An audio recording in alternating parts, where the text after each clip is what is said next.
우리 하나님 말씀 고린도전서 1장 4절에서 8절까지 같이 한 목소리로 읽겠습니다. 그리스도 예수 안에서 너희에게 주신 하나님의 은혜로 말미암아 내가 너희를 위하여 항상 하나님께 감사하노니 이는 너희가 그 안에서 모든 일 곧 모든 언변과 모든 지식의 풍족함으로 그리스도의 증거가 너희 중에 견고하게 되어 너희가 모든 은사에 부족함이 없이 우리 주 예수 그리스도의 나타나심을 기다림이라.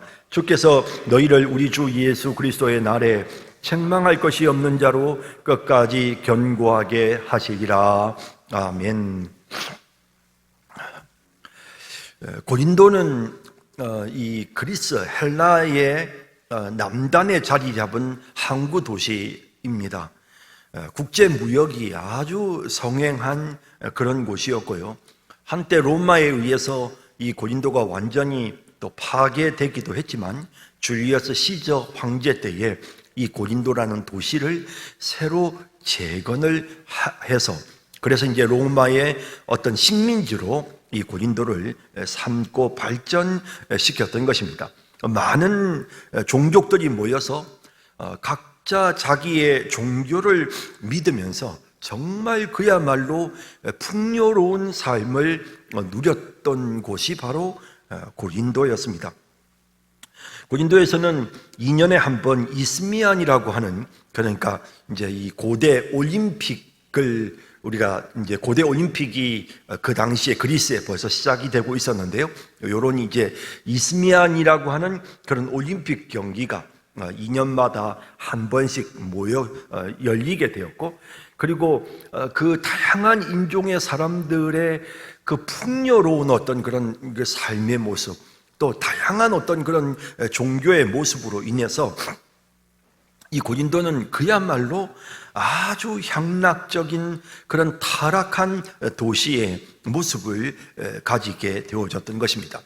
그래서 그 당시 사람들은 이렇게 좀 사람이 정말 흥청망청 아주 방탕하게 사는 사람들을 보면 그 당시에 헬라 사람들이 코린티아자인이라는 말을 썼습니다. 그 뜻이 뭐냐면 고린도인처럼 사는구만 이라는 욕입니다.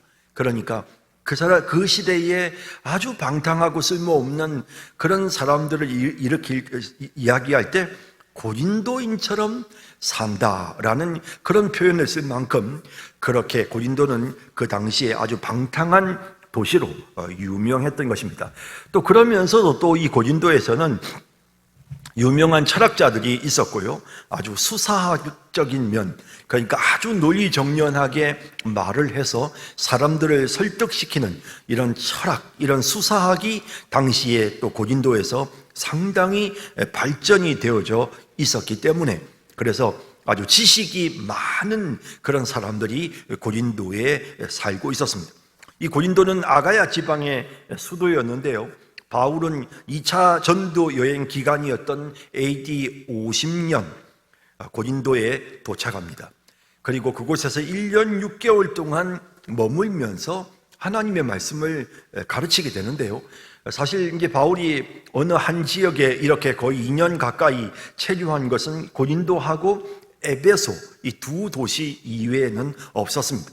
이렇게 고린도에 오랫동안 머물면서 그러면서 하나님의 말씀을 가르쳤는데 바울은 굉장히 두려워하고 심히 떨었다. 이제 잠시 후에 또 본문을 살펴보겠지만 그렇게 바울이 고백을 합니다. 왜냐하면 이 고린도에 오기 바로 직전에 바울은 아테네에서 하나님의 말씀을 전했습니다.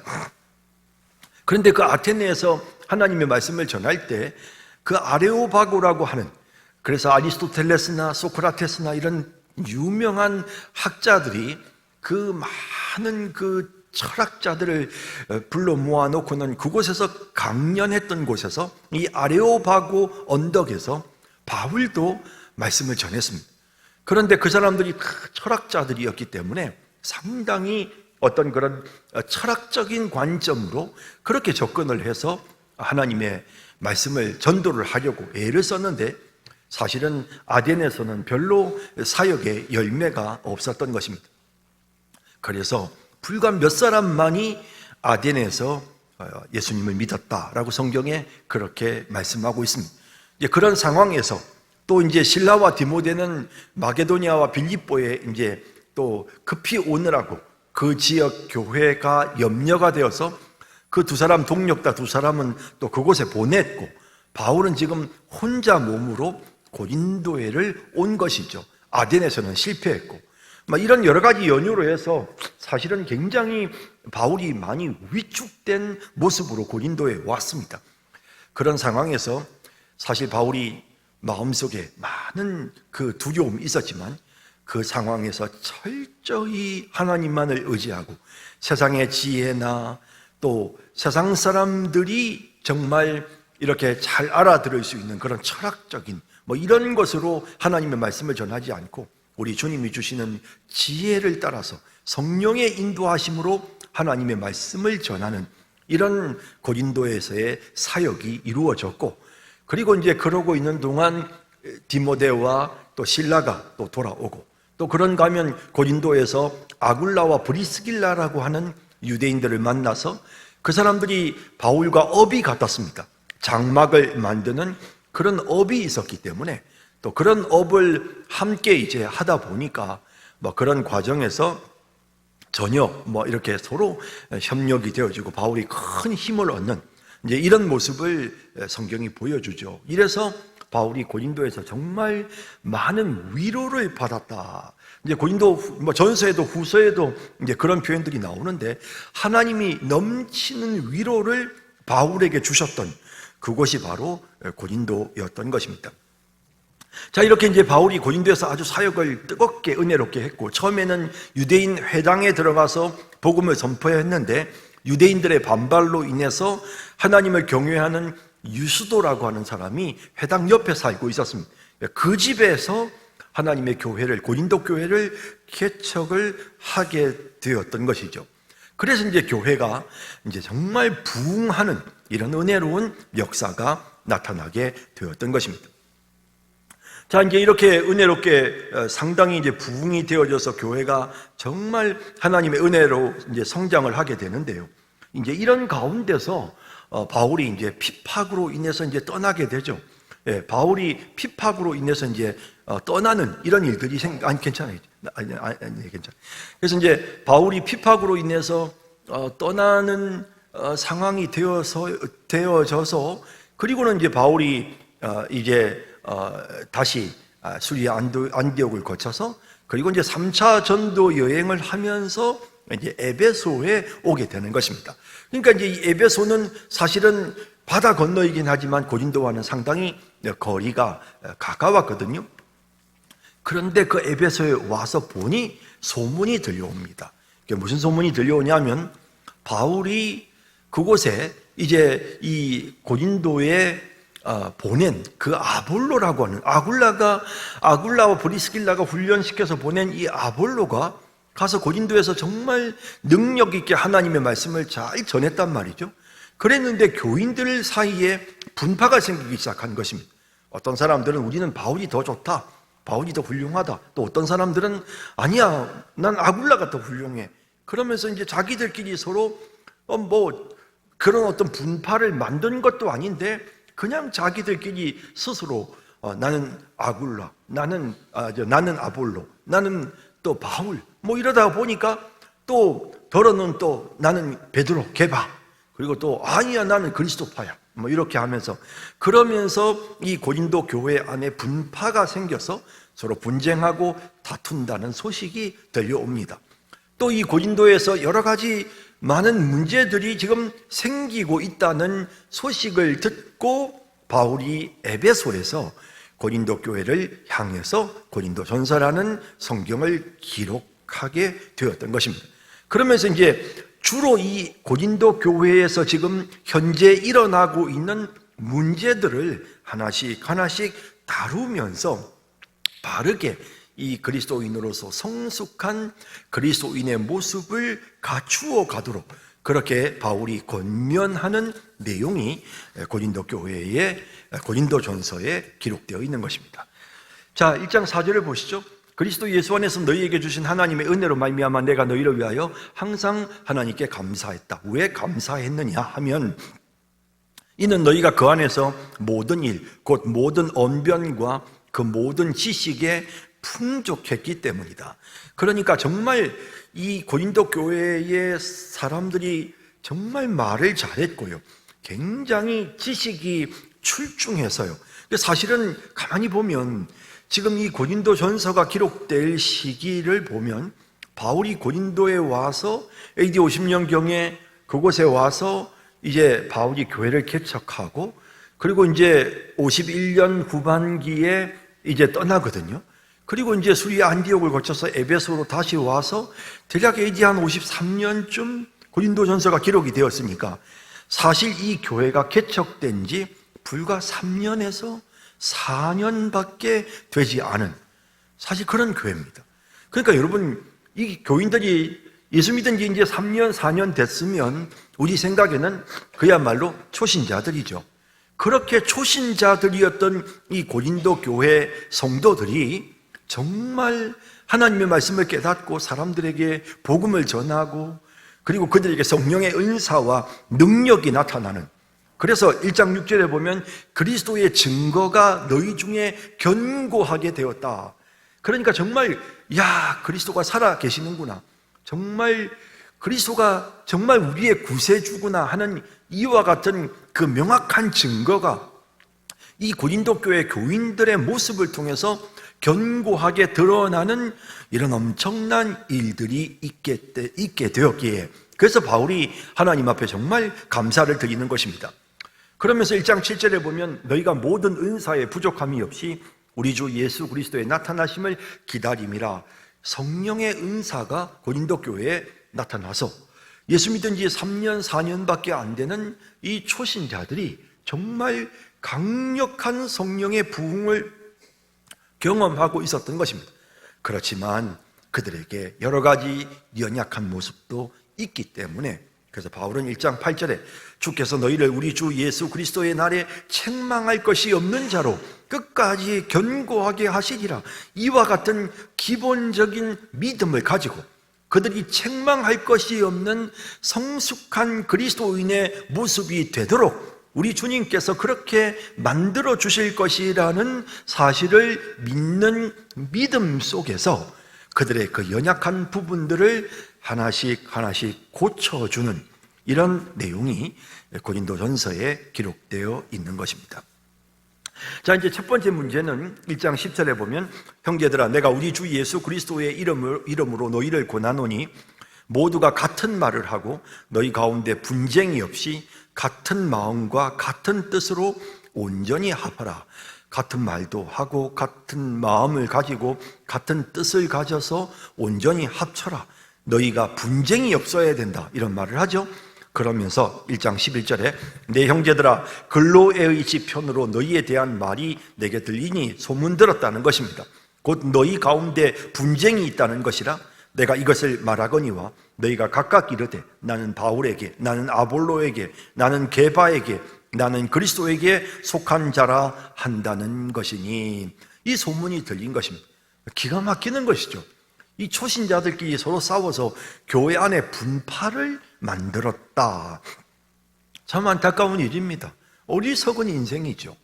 이제 바울이 이제 책망을 하기 시작을 하죠. 그래서 이제 그 책망이 이제 뒤에 본격적으로 나타나고요. 그리고 이제 바울은 정말 지금 이 사람들의 말은 바울이 더 지혜로우냐, 아볼로가 더 지혜로우냐. 왜냐하면 이제 이 사람들이 이 헬라 철학의 영향으로 굉장히 지혜를 많이 탐구하는 이제 이런 어떤 그 기본적으로 그런 어떤 자질이라고 할까요? 어떤 그런 특성이 있었던 사람들이니까 신앙생활 하면서도 계속 지혜를 갈구하고 누가 더 지혜로운 지도자냐, 이런 이야기들을 하는 것입니다. 그럴 때 이제 이어지는 1장 21절에 보면 바울이 이렇게 말합니다. 하나님의 지혜에 있어서는 이 세상이 자기 지혜로 하나님을 알지 못하므로 하나님께서 전도에 미련한 것으로 믿는 자들을 구원하시기를 기뻐하셨도다. 전도는 정말 미련한 것이다. 이 헬라 철학을 가지고 있는 사람들의 입장에서 보면 이 전도는 너무 미련한 것이죠. 예수 믿으세요. 예수님이 여러분들의 죄를 대신해서 죽어주셨습니다. 예수님은 하나님의 아들이십니다. 예수님이 자신이 하나님의 아들이심을 죽은 자 가운데 부활하심으로 증명해 보이셨습니다. 그 예수를 믿어야 합니다. 이런 이 복음의 메시지가 어떤 이 철학적인 생각을 하는 사람들에게 있어서는 미련해 보이는 것입니다. 그러니까 전도는 매우 미련해 보였습니다. 하지만 이런 미련한 것으로 믿는 자들을 구원하기를 하나님 기뻐하셨다는 것이죠. 1장 22절에 유대인은 표적을 구하고 헬라인은 지혜를 찾으나, 유대인들 보면 예수님에게 찾아와서 자꾸 표적 구하죠. 우리가 복음서에서 예수님께 우리에게 표적을, 당신이 메시아라는 표적을 보여달라, 계속 이적이 나타나도 또 표적을 구하는 모습을 봤습니다. 1장 23절에 우리는 십자가에 못 박힌 그리스도를 전하니, 유대인들에게는 거리끼는 거죠. 왜냐하면 유대인들이 예수님을 십자가에 못 박아 죽였는데 그 예수님이 그리스도다, 그 예수님이 우리의 구원자시다라고 말하면 유대인들은 그건 정말 거리끼는 것이죠. 너희는 살인자야, 너희는 하나님의 아들을 죽인 살인자야, 뭐 이런 이야기가 되니까 유대인들에게는 거리끼는 것이고, 이방인에게는 이 복음이라는 게, 전도라는 것이 미련하게 보이는 거죠. 하지만 오직 부르심을 입은 자들에게는 유대인이나 헬라인이나 그리스도는 하나님의 능력이고 하나님의 지혜다. 자, 그래서 이제 바울은 사실은 뭐 누가 더 지혜로우냐, 누가 더 지혜로운 게 어디 있어? 그리스도가 바로 하나님의 능력이고 하나님의 지혜다. 그래서 이 모든 흐트러져 있는 이들의 이 그 관점들을 오직 예수님이 참 지혜자이시다라고 정말 예수님께 집중하게끔 만들어 가시는 이런 바울의 모습을, 의도를 우리가 보게 되는 것입니다. 그러면서 고린도전서 1장 27절에 하나님께서 세상에 미련한 것들을 택하사 지혜 있는 자들을 부끄럽게 하려 하시고 세상에 약한 것들을 택하사 강한 것들을 부끄럽게 하려 하시며, 하나님께서 세상에 천한 것들과 멸시받는 것들과 없는 것들을 택하사 있는 것들을 폐하려 하시나니 이는 아무 육체도 하나님 앞에서 자랑하지 못하게 하려 하심이라 라고 분명히 말씀하고 있는 것입니다. 그러므로 어떤 인간도 바울이든 아볼로든 게바든 그 누구도 자기를 드러내고 자기가 똑똑하고 지혜롭다고 자랑할 수 없는 것입니다. 그들이 지혜로운 말을 했다면 그것은 그들이 지혜로워서가 아니라 참으로 무지한 자들이지만 그럼에도 불구하고 주님이 그들을 사용해 주셨기 때문인 것이거든요. 그래서 아무도 자랑할 수 없다. 그러면서 이 고린도 교회의 분쟁의 문제를 해결하기 위해서 바울이 어떻고 게바가 어떻고 아볼로가 어떻고 이런 이야기 하는 게 아니고, 계속해서 예수 그리스도, 그분이 우리의 지혜, 그분이 우리의 능력, 우리가 집중할 분은 예수님밖에는 없음을 선언하는 것입니다. 고린도전서 2장 3절 4절에 아까 제가 말씀드린 것처럼 내가 너희 가운데 거할 때 약하고 두려워하고 심히 떨었노라. 내 말과 내 전도함이 설득력 있는 지혜의 말로 하지 아니하고 다만 성령의 나타나심과 능력으로 하여, 너희 믿음이 사람의 지혜에 있지 아니하고 다만 하나님의 능력에 있게 하려 하였노라. 자, 이제 이게 바울의 경험이죠. 바울이 아덴에서 정말 자신이 가지고 있는 모든 지혜를 다 쏟아부어서 그동안 자신이 공부하고 배운 학문의 그 모든 것들을 녹여서 복음을 전해보았지만, 그러나 사람들이 믿지 않았습니다. 바울은 깨닫습니다. 야, 이건 사람의 지혜를 가지고 되는 게 아니구나. 성령이 역사해 주지 않으시면, 성령이 깨닫게 해주지 않으시면 이거 안 되는 거구나. 바울은 그걸 깨달았습니다.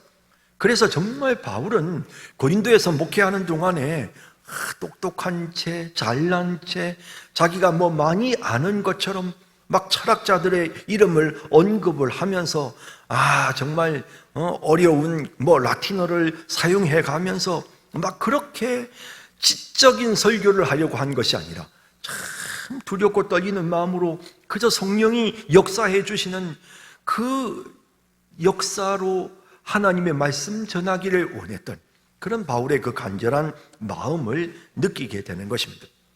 그래서 성령만 의지했다는 겁니다. 그래서 2장 10절에 보면 오직 하나님이 성령으로 이것을 우리에게 보이셨으니 성령은 곧 모든 것, 곧 하나님의 깊은 것까지도 통달하시느니라. 이렇게 이제 성령의 도우심을 전적으로 의지했던 이런 바울의 모습을 보게 되는 것입니다. 자, 그러면서 이제 보세요. 3장 1절에 형제들아 내가 신령한 자들을 대함과 같이 너희에게 말할 수 없어서 육신에 속한 자 곧 그리스도 안에서 어린 아이를 대함과 같이 하노라. 예, 대함과 같이 하노라. 어린 아이를 대함과 같이 하노라.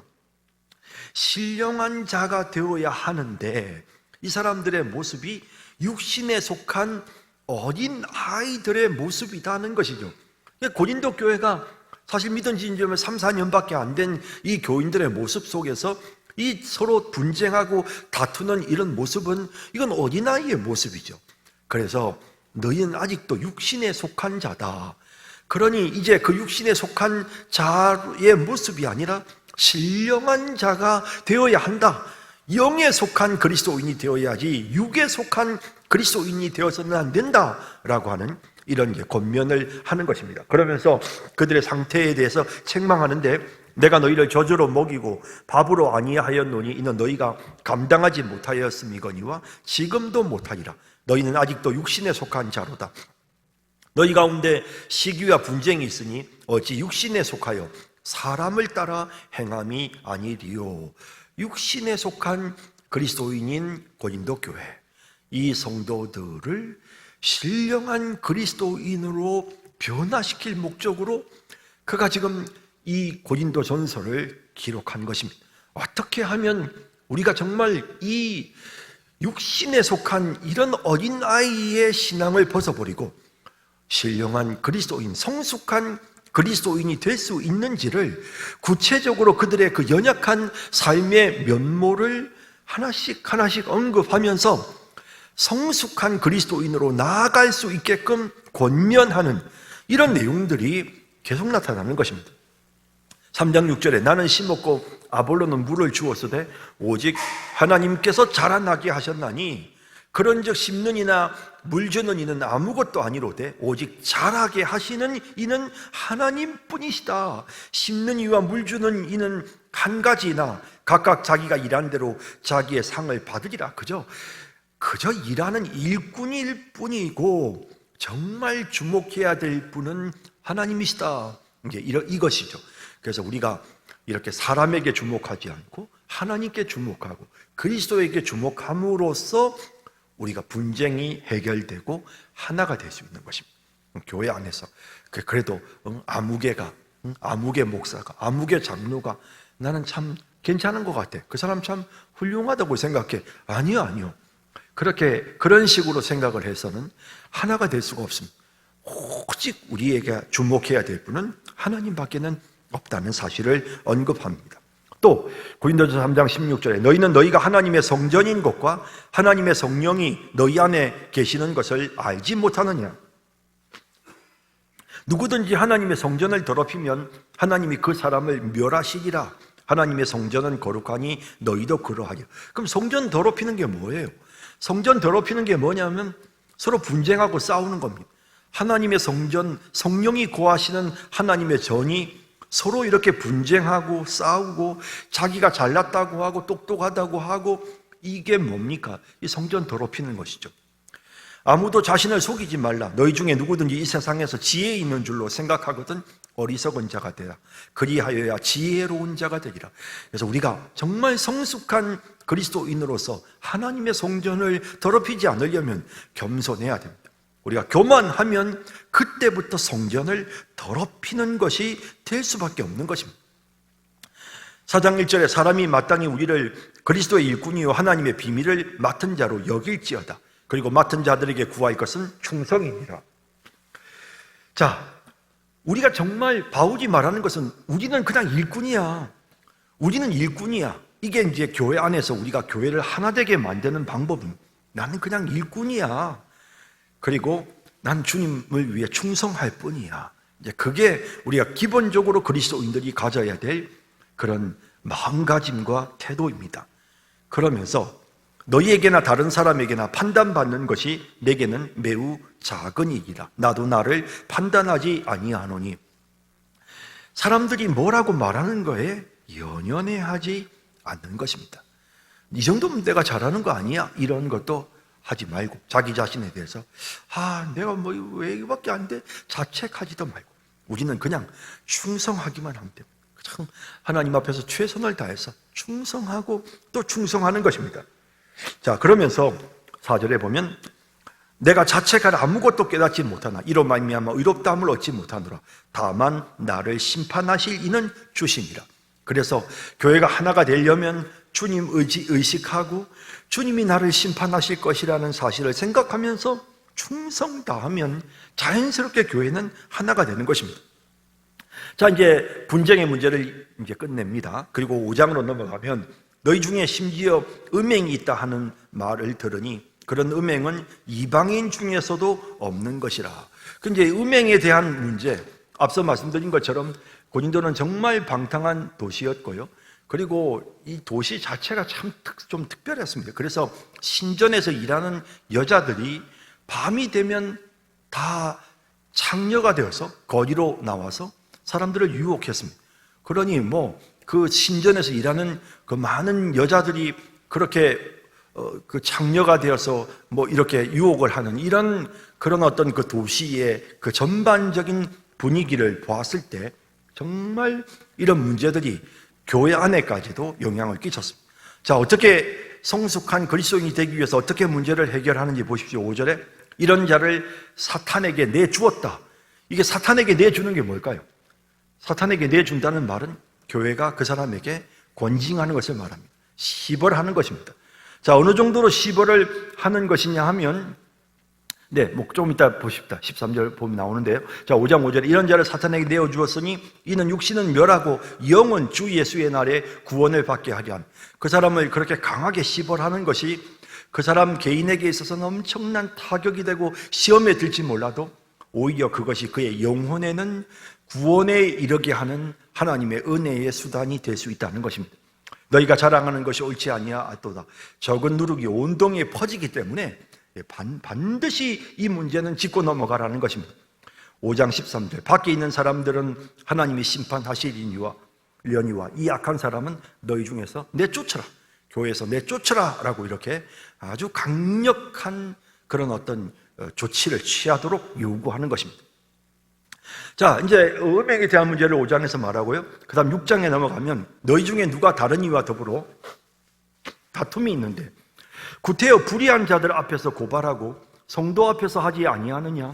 자, 이게 우리가 그 고소에 대한 지난번 우리 유인원 목사님 우리가 교회에서 이제 역사적으로 이 평가하면서 우리 유인원 목사님을 우리가 한국 교회가 긍정적으로 평가해야 되는 중요한 이유는 반고소 운동을 정말 순수하게 이 성경 말씀에 근거해서 반고소 운동을 순수하게 진행해 나가셨던 유일한 분이셨다는. 다른 사람들은 이걸 정치적으로 이용을 해서 고소해야 된다, 하지 말아야 된다라고 정치적인 이권을 가지고 이 문제를 거론했지만 우리 고 유인우 목사님은 정말 성경에 입각한 반고소 운동을 펼쳤던 그런 인물이셨다라는 것. 이게 이제 우리 한국 교회의 그 교회사가들이 유인우 목사님을 정말 귀하게 평가하는 부분이거든요. 이제 반고소라는 게 뭐냐 하면 성도들끼리의 어떤 그런 문제들이 일어났을 때 그거를 믿지 않는 세상 사람들 앞에서 재판받는 것입니다. 고소해서 세상 법정에서 재판받는 것.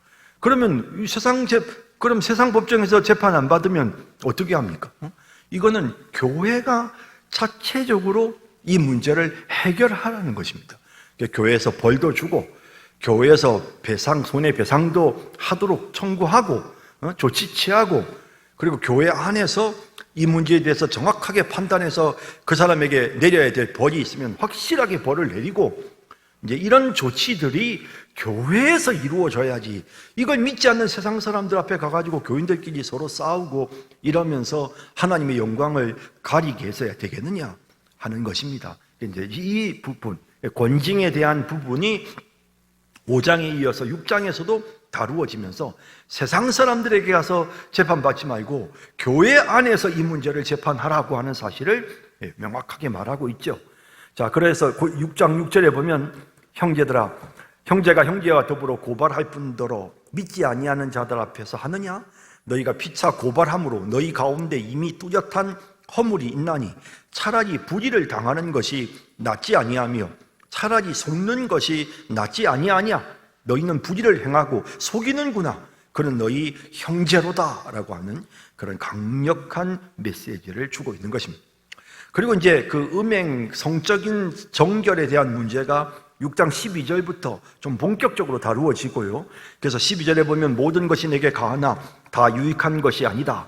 모든 것이 내게 가하나 내가 무엇이든지 얽매이지 아니하리라. 이제 이런 표현들을 쓰면서 이런 어떤 그 음행의 문제에 대해서 언급을 하거든요. 그래서 6장 19절에 너희 몸은 너희가 하나님께로부터 받은 바 너희 가운데 계신 성령의 전인 줄을 알지 못하느냐? 20절에 값으로 산 것이 되었으니 그런즉 너희 몸으로 하나님께 영광을 돌려라. 그래서 음행하는 죄를 범치 못 않도록 말합니다. 그러면서 좀 더 구체적인 조치 사항을 말하죠. 7장 2절에 보면 음행을 피하기 위해 남자마다 자기 아내를 두고 여자마다 자기 남편을 두라.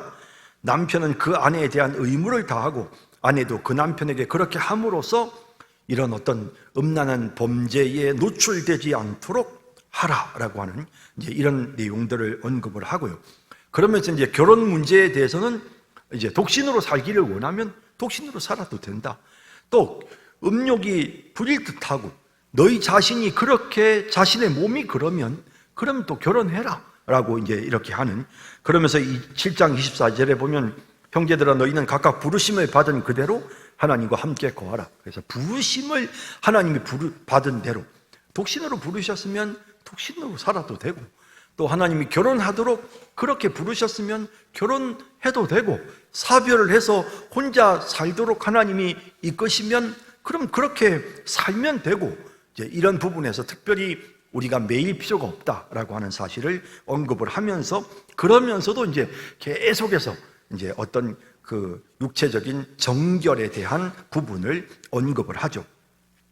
자, 이제 8장에서부터 우상 제물에 대한 문제가 이제 나타나기 시작하는데요. 계속 우상 제물에 대한 문제, 초대교회에 먹는 문제는 항상 복잡한 시험거리였습니다. 1절에 보시면 우상의 제물에 대하여는 우리가 다 지식이 있는 줄을 아나 지식은 교만하게 하며 사랑은 덕을 세우나니, 만일 누구든지 무엇을 아는 줄로 생각하면 아직도 마땅히 알 것을 알지 못하는 것이요, 또 누구든지 하나님을 사랑하면 그 사람은 하나님도 알아주시리라. 그러니까 이제 이런 그 음식 먹는 이런 문제에 있어서도 하나님을 사랑하는 마음으로, 그리고 정말 이웃을 배려하는, 이게 건덕이죠. 건덕. 그러니까 내가 정말 다른 사람들에게 어떤 그 유익을 끼칠 수 있게끔, 그래서 내 신앙의 어떤 내가 생각하는 내 기준이 내 생각에는 그게 옳다 하더라도, 그러나 다른 사람들이 봤을 때 그것이 덕이 되지 않겠다라고 생각할 때는 자제하는 것이죠. 이제 그걸 계속 강조하면서 가르칩니다. 11절에 그러면 내 지식으로 그 믿음이 약한 자가 멸망하나니 그는 그리스도께서 위하여 죽으신 형제라. 이같이 너희가 형제에게 죄를 지어 그 약한 양심을 상하게 하는 것이 곧 그리스도에게 죄를 짓는 것이니라. 다른 형제들에게 상처가 되는, 시험에 들게 하는 그런 행동을 하지 말아라. 그래서 내가 내 나름대로 성경적으로 판단하고 내가 성경적으로 이게 옳다고 생각이 되더라도 이게 건덕상 좋지 않겠다, 다른 사람들이 혹 오해할 수 있겠구나라는 생각이 들면 그러면 조심하라는 것입니다. 이런 부분들을 계속 8장에서 강조하고 있고요. 물론 이제 10장에도 나오지만, 자, 그리고 이제 9장에서 이제 바울이 자기 자신이 복음을 위해서 얼마나 열심히 노력하고 있는지에 대한 내용이 나옵니다. 9장 16절에 내가 복음을 전할지라도 자랑할 것이 없으면 내가 부득불할 일임이라. 만일 복음을 전하지 아니하면 내게 화가 있을 것이로다. 그죠? 이 부득불, 정말 하나님께서 아주 그냥 강권적으로, 강제적으로, 아주 숙명적으로 그렇게 우리에게 이걸 하지 않으면 안 되도록 그렇게 우리에게 요구하신다는 거예요. 그래서 우리가 전도를 위해서 애를 써야 되고, 그러면서 9장 23절에 내가 복음을 위하여 모든 것을 행함은 복음에 참여하고자 함이라.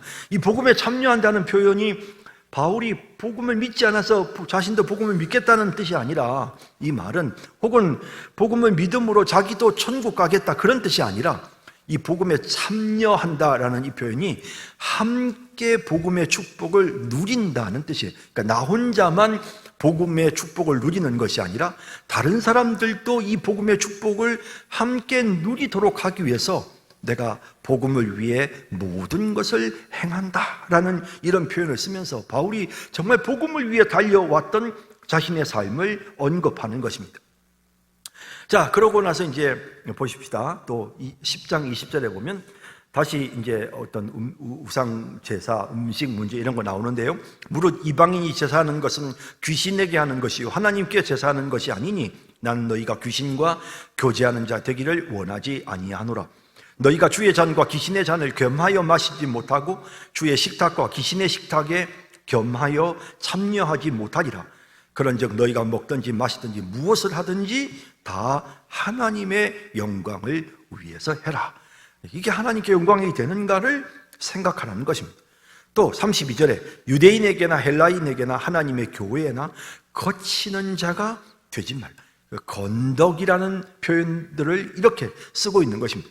다른 사람들에게 상처를 입히는, 다른 사람들에게 오히려 정말 어떤 죄의 유혹이 되는 이런 행동일랑 하지 말아라 라고 하는 사실을 분명히 말씀하고 있는 것입니다.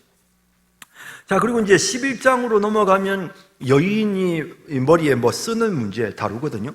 고린도전서 11장 부분에 보면 어떤 그 여인의 어떤 그런 역할, 그래서 하나님께서 분명히 남녀를 만드실 때 다 동일하게, 어떤 면에서는 여자가 훨씬 뛰어나고 훌륭한 면들이 많지만, 그러나 어떤 그 가정에서의 어떤 그런 질서를 위해서 하나님이 남자를 머리로 세우시는 이런 부분들, 그러면서 교회 안에서도 역시 마찬가지로 남자를 머리로 세우시는 이런 부분들을 11장이 강조하고 있습니다.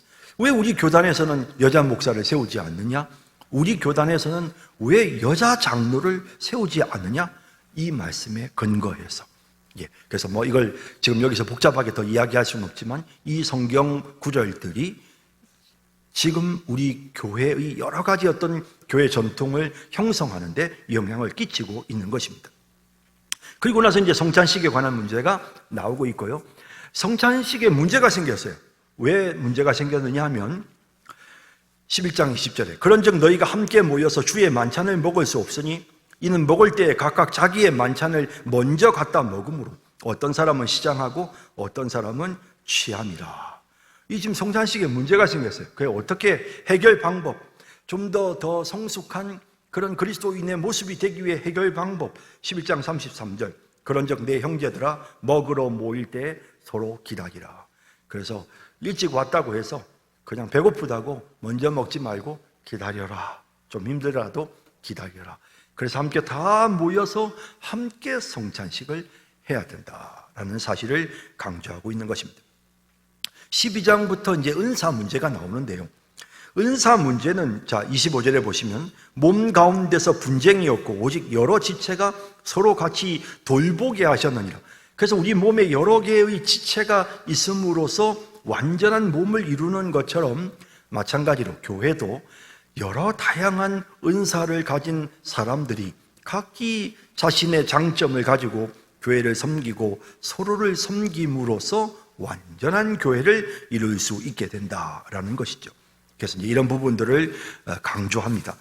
그러면서 이렇게 서로 자신이 갖고 있는 은사를 가지고 교회를 유익되게 하기 위해서 필요한 건 뭐죠? 사랑이죠. 그래서 고린도전서 12장 31절에 너희는 더욱 큰 은사를 사모하라. 내가 또한 가장 좋은 길을 너희에게 보이리라. 13장 1절에 내가 사람의 방언과 천사의 말을 할지라도 사랑이 없으면 소리나는 구리와 울리는 꽹과리가 되고, 내가 예언하는 능력이 있어 모든 비밀과 모든 지식을 알고 산을 옮길 만한 믿음이 있을지라도 사랑이 없으면 내가 아무것도 아니요. 그러니까 12장과 14장에서 은사 이야기를 하거든요. 그럼 이 은사 어떻게 사용해야 되느냐? 이 은사가 정말 교회를 유익되도록, 이 은사가 은사답게 사용되려면 어떻게 해야 되느냐? 사랑으로 해야 한다는 것입니다. 사랑 없으면 아무것도 아니에요. 이 사람은 아무리 능력이 출중하고 아무리 뛰어나서, 예를 들어서 정말 진짜 찬양을 아주 막 기가 막히게 은혜롭게 하고, 정말 음식을 너무나도 맛있게 만들고, 설교를 정말 굉장히 뛰어나게 하는 이런 특별한 재능과 달란트를 갖고 있는 사람이라 하더라도 사랑이 없으면 아무것도 아니다. 사랑이 없으면 쓸모없는 울리는 꽹과리 소리에 지나지 않는다라는 표현을 쓰는 것입니다. 그래서 이제 12장과 14장을 묶어주는, 하나님께서 너희들에게 여러 가지 다양한 성령의 은사들이 나타나게 해주셨지, 그래, 이 은사는 참 좋은 거야. 너희가 이런 은사를 사모하고 이 은사 사용하는 거 정말 좋은 거야. 하지만 이 은사는 반드시 사랑이 있어야 돼. 사랑이 없으면 이 은사는 쓸모없는 시끄러운 꽹과리 소리에 지나지 않는다라는 사실을 언급하는 이제 그런 내용이 사실 12장과 13장과 14장까지에 이어지게 되는 것입니다. 그러면서 이제 14장 12절에 보면, 그러므로 너희도 영적인 것을 사모하는 자인즉 교회 덕을 세우기 위하여 그것이 풍성하기를 구하라. 하나님, 제가 좀 교회 안에서 좀 쓰임을 정말 받을 수 있고 하나님 앞에 쓰임 받을 수 있도록 저에게 능력을 주세요. 아니요, 교회의 덕이 되기 위해서, 하나님, 제가 우리 교회에 조금이라도 도움이 됐으면 좋겠습니다. 주님, 제게 은사를 주십시오. 제게 능력을 주십시오. 그러니까 교회의 덕을 세우기 위해서 은사가 필요한 거지, 자기가 무슨 뭔가를 하고 자기 자신을 위해서 은사가 필요한 것이 아니라는 것입니다. 그리고 이 교회 은사들은, 교회 안에서 각자가 가지고 있는 은사들은요, 반드시 질서 있게 사용되어야 합니다. 14장 33절에 하나님은 무질서의 하나님이 아니시요 오직 화평의 하나님이시니라. 모든 성도가 교회에서 함과 같이, 자, 이러면서 어떤 무질서한 이런 부분들을 금지시키고, 그러면서 질서 안에서 서로 화평하게, 그러면서 이제 이 모든 본인들이 갖고 있는 은사와 달란트들을 사용하도록 이렇게 요구하시는 내용이 12장, 13장, 14장까지에 나오는 내용입니다. 자, 그러면 육신에 속한 그리스도인의 모습은 어떤 것입니까? 은사 받았다고 해서 사람들 앞에서 자기를 과시하고 드러내고 그 은사를 가지고 교회에 분란을 일으키고 시끄럽게 만드는 것, 그러면 성숙한 그리스도인의 모습은 무엇입니까? 사랑으로 그 은사를 사용해서 교회에 덕을 끼치는 것, 이게 성숙한 그리스도인의 모습이라는 사실을 바울이 바르게 이 본문을 가지고 지도하고 있는 것입니다. 그 다음에 이제 부활에 대한 내용이 이제 15장에 나오죠. 15장에 보시면 15장 20절에 이제 그리스도께서 죽은 자 가운데서 다시 살아나사 잠자는 자들의 첫 열매가 되셨다. 예수님이 부활의 첫 열매가 되셨으니까 우리는 그 다음 열매, 예수님이 부활하셨으니까 우리도 부활한다는 거죠. 15장 42절에 죽은 자의 부활도 그와 같으니 썩을 것으로 심고 썩지 아니할 것으로 다시 살고, 욕된 것으로 심고 영광스러운 것으로 다시 살고, 약한 것으로 심고 강한 것으로 다시 살고, 육의 몸으로 심고 신령한 몸으로 다시 살아나나니. 자, 이제 이런 표현들을 보면 그냥 우리가 조그마한 씨를 하나 심었더니 나중에 거기에서 큰 식물이 자라지 않습니까? 큰 나무가 나오지 않습니까? 그런 것과 마찬가지로 우리의 육체가 썩어지고 죽어 없어지는 것 같지만 나중에 우리 주님이 부활 재림하시는 날에 우리 육체가 다시 영광스러운 모습으로 부활하게 될 것을 말씀합니다. 51절, 보라 내가 너희에게 비밀을 말하노니 우리가 다 잠잘 것이 아니요 마지막 나팔에 순식간에 훈련이 다 변화되리니. 죽었던 자들이 주님의 재림 나팔 소리가 울려 퍼질 때 우리는 이미 썩어서 다 시체가 돼서 그 먼지가 돼서 막 흩어져 버렸죠. 하지만 우리의 DNA가 있습니다. 우리 주님께서 나팔을 부르실 때 그것이 다시 형성이 되었죠. 물론 우리의 영혼은 주님의 품에 천국에 가 있습니다. 하지만 우리의 육체를 주님이 폐기처분하거나 버리시는 게 아닙니다. 우리의 육체를 소중히 여기십니다. 그래서 우리의 육체가 썩어서 흙이 되지만 주님이 재림하시는 날 다시 살아나게 해주셔서, 그래서 우리의 육체가, 그러니까 우리가 천국에서 새하늘과 새 땅에서 우리의 몸이 존재하도록, 그래서 육체와 영혼이 하나가 되어서 처음 하나님이 에덴 동산에서 사람을 지으셨을 때의 그런 완전한 형상으로 새하늘과 새 땅에서 살도록 그렇게 하신다는 거예요. 그래서 천국은 귀신들이 떠돌아다니는 곳이 천국이 아니라요, 육체가 있는, 분명히 육체가 있는, 그래서 그 육체를 다시 살려내신다는 사실을 분명히 말씀하고 있습니다. 나팔 소리가 나며 죽은 자들이 썩지 아니할 것으로 다시 살아나고 우리도 변화되리라. 이 썩을 것이 반드시 썩지 아니할 것을 입겠고 이 죽을 것이 죽지 아니함을 입으리로다. 결론이 뭡니까? 58절. 그러므로 내 사랑하는 형제들아, 견실하며 흔들리지 말고 항상 주의 일에 더욱 힘쓰는 자들이 되라. 이는 너희 수고가 주 안에서 헛되지 않은 줄 알미라 라고 말씀하시죠. 자, 이렇게 해서 이제 바울이 말하려고 했던 내용들이 다 마무리가 됩니다. 16장에서는 이제 내가 너희 교회를 방문할 거니까 미리 헌금을 좀 준비해라 라는 그런 권면도 있고요. 그리고 인사말로 이제 16장이 끝이 나게 되는 것입니다.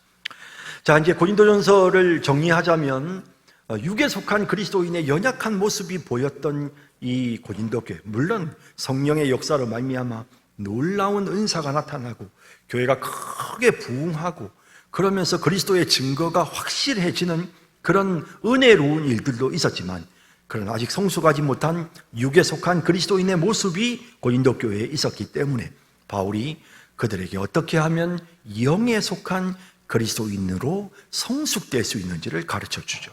그게 무엇이었습니까? 오직 주님께만 집중하는 것입니다. 주님께 집중하지 않으면 교회는 분란이 일어날 수밖에 없습니다. 사람에게 집중하면 그만 시험 듭니다. 그래서 그리스도에게, 주님께 집중해야 된다라는 사실, 그리고 또 성령의 도우심으로 거룩한 삶을 살아야 된다는 사실, 그리고 자기를 드러내고 나타내려 하지 말고 사랑으로 덕을 세우는 사람이 되어야 한다는 사실, 그리고 무엇보다 이제 우리 주님께서 부활의 첫 열매가 되셨으니 우리에게도 부활이 있다는 사실을 믿고, 그래서 이 땅에서 주님을 위해 더 헌신하고 충성을 다하는 그런 신앙인으로 살아갈 때 우리가 성숙한 그리스도인이 될 수 있다라는 사실 말씀하고 있습니다. 자, 이 고린도전서에 기록되어 있는 이 메시지들, 우리가 다시 마음속에 깊이 새기면서 성숙한 그리스도인의 삶으로 나아가는 그런 우리 모든 성도님들이 다 되시기를 진심으로 바랍니다. 우리 찬송